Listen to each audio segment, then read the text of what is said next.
Perkenalkan, nama saya Hollandia Galardo Putra Seringoringo dari kelompok 2 Ekonomi.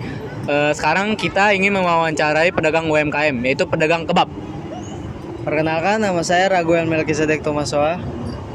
Dan saya Evandrik Samualedon. Ayo, langsung saja. Kita masuk pertanyaan pertama. Di sini kita dengan abang atas nama siapa nih? Bang Desta. Bang Desta ya? Iya, Bang Desta. Jenis usaha yang abang jual sekarang ini apa nih bang? Pokoknya sih kebab, cuman kita ada beberapa macam varian kayak ada roti Mariam, ada kebab black, ada burger, dan lain-lain pokoknya. Oke, di sini alamat usahanya itu di sekitar mana tuh bang? Boleh tahu biar pada tahu. Di Jalan Ponorogo, tepatnya di seberang YAI, Universitas YAI. Kira-kira abang selama berdagang ini sudah berapa lama bang? Kalau yang di sini baru sekitar 2,5 tahun sih. Kalau mungkin ada beberapa cabang yang sudah sekitar 10 bahkan 12 tahun. Sebelum di sini, sebelumnya tuh dagangnya sempat di mana tuh bang? Jatuhnya sih saya pemilik sih. Pemilik. Owner. Jadi saya punya ada beberapa cabang ya, ada di Bogor, ada di Bekasi, dan ada di beberapa tempat-tempat kuliner dan menerima franchise juga. Oke, kan berhubung katanya abang ownernya nih dari kebab ini. Apakah ada karyawan gitu? Kalau ada, berapa jumlah karyawannya? Kalau yang sementara terhitung sih untuk yang kita ada di outlet itu sekitar ada 11. Kalau yang di rumah itu untuk di produksi itu sekitar 6 orang. Jadi totalnya itu ada 17. Oh jadi 17. Ada 17. Jadi di sini produk yang dihasilkan apa tuh bang? Yes, yang utama sih daging kebab sih. Daging kebab kita olahannya sendiri. Jadi tanpa pengawet, kita ngolah sendiri. Jadi itu produk juga nggak tahan lama. Jadi karena nggak pakai pengawet, dia hanya bertahan 4 hari aja. Oh gitu. Itu dalam kulkas atau luar? Kalau itu di dalam kulkas, di luar kulkas. Tapi kalau di dalam kulkas bisa 1 minggu. Tapi untuk lebih baiknya sih lebih baik 4 hari itu. Kalau ke hari kelima udah nggak habis ya saya pasti buang, nggak bakal saya pakai karena rasanya udah beda. Bahan baku yang digunakan tuh bang untuk membuat semuanya itu pakai apa tuh bang? Untuk bahan baku daging ya otomatis dari daging sapi. Itu yang terpenting sih bagian paha. Karena paha tuh bagus untuk ada beberapa kayak nutrisi gizinya lah bagus. Udah gitu juga kita kalau buat tortilla kita pakai tepung sama susu. Tambahan kalau buat black tuh jagung hitam. Kira-kira berapa banyak yang abang hasilkan setiap perharinya itu? Per hari untuk daging itu kita produksi sekitar 20 sampai 30 kilo. Untuk tortillanya itu sekitar 4.000 sampai 6.000 pieces per hari. Banyak juga bang.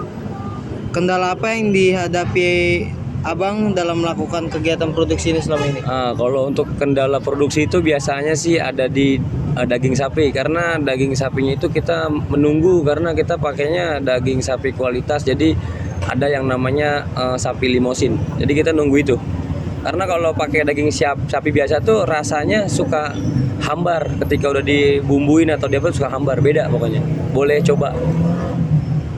Oh jadi gitu bang. Jadi di sini abang cara menjual produknya tuh seperti apa bang? Bisa langsung, online atau dua-duanya?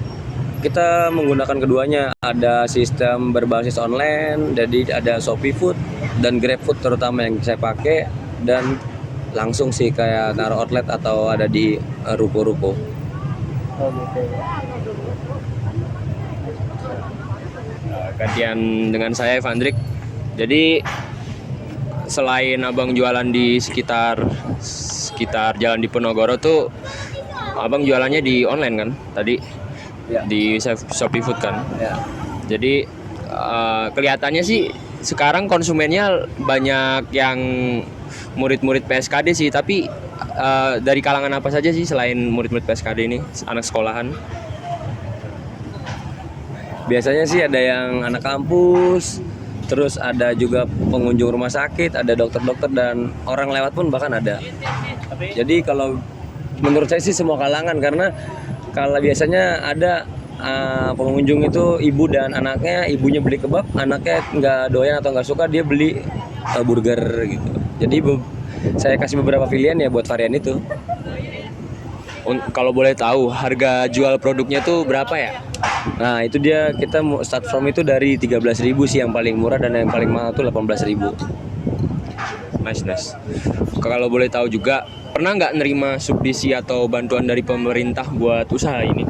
Kalau subsidi itu nggak pernah, cuman sempat mau terjadi itu. Kita ada namanya kerjasama UMKM, jadi kita dikasih tempat kayak di yang Indomaret, depan Indomaret gitu. Cuman saya menolak karena ngelihat sistem perputarannya kurang, itu sih. Oke. Kalau ini juga ada pertanyaan, ada nggak dampak dari perekonomian yang lagi abang lakukan ini buat keluarga?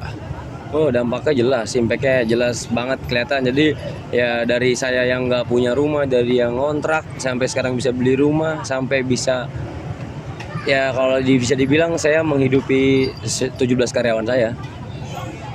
Berarti ini usahanya membuka lapangan kerja dong? Iya pasti, bahkan ya insya Allah sih saya nggak bakal berhenti sampai sini. Bahkan ya mudah-mudahan doain aja biar bisa buka lapak yang baru lah untuk orang-orang yang membutuhkan lapangan kerja, karena sekarang nyari kerjaan kan susah. Itu sih.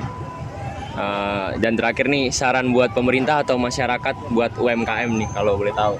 Kalau buat saran atau kritik buat pemerintah, ya saya sih kasih masukan, kasih tempat yang layak untuk UMKM, dan nggak perlu lah diusir-usir dengan Satpol PP atau Satuan Pamong Praja yang menurut saya tuh impactnya besar buat pengunjung, pejalan kaki dan lain-lain, pengguna pejalan raya ya. Mereka kalau buat di jalan beli apa-apa ya sebenarnya itu gampang.